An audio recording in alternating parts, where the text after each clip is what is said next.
Ang segment na talaga namang tatapos sa pandaigdigang gutom at kakulangan.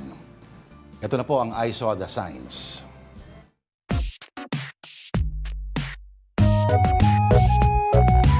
Partner, ano ang featured photos natin of the day? Ito, tungkol ito sa mga food art. Food art? Silipin natin, ha? Ano yan? Ang weird. Kakabili ko lang din ng pakwan kanina. Magaya nga yan. Ala, pag lumabas bigla yan sa pakwan mo. Grabe. Ang galing ah. Totoo kaya yan? Parang nagsiswimming daw. Sige nga. Oo. Subukan ko yung mamaya. Pero iba yung magsiswimming. Okay, next. Next. Ano to? Cake ba ito? Hindi ko alam. Parang- Strawberry. Rose. Strawberries daw yan. Strawberries sa ginawang rose Oo, petals. Ang galing. galing. Bravo. Ay, very erotic siya, no? Nako, pwede yan sa mga nag-honeymoon. Okay, next.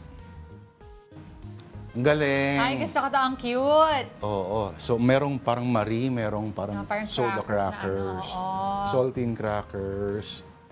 Sana nilagyan mo na ng kape sa table. Eh, di nadurog yan. Hindi. Kung ano man. Maliit na kape. Oo. Pustahan tayo kung sino man ang gumawa nito. Walang oras sa kanyang mga kamay, no? Talagang limitado yung mga oras. Bising tao yan. Bising tao. Oo. Talagang walang... Ay, meron pa. Meron pa. Oo. Alam mo, ha? Hoy, gusto ko to. Ano siya?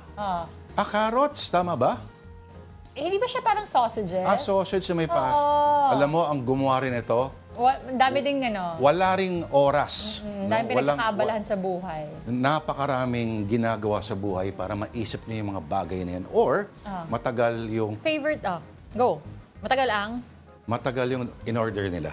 Kasi minsan, sa mga ganyan nangyayari yung sa mga reception, yung matagal dumating, Oo. kumakain na yung kabilang table, tapos kayo, wala pa. Pinaglalaraan na lang yung mga tira-tira. Medyo ganun. Kasi, maaari nagdidelirio ka na, di ba?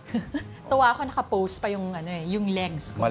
Parang nahihiya pa, hindi pa bumuka ka. No? Grabe naman yun. Oh. Okay, sino mga ano ngayon? Bati pa tayo, may oras pa tayo, tayo. diba? Pero paalala lang po, kung meron kayong mga nakitang signs, again, send them to us at afternoondelighton@gmail.com.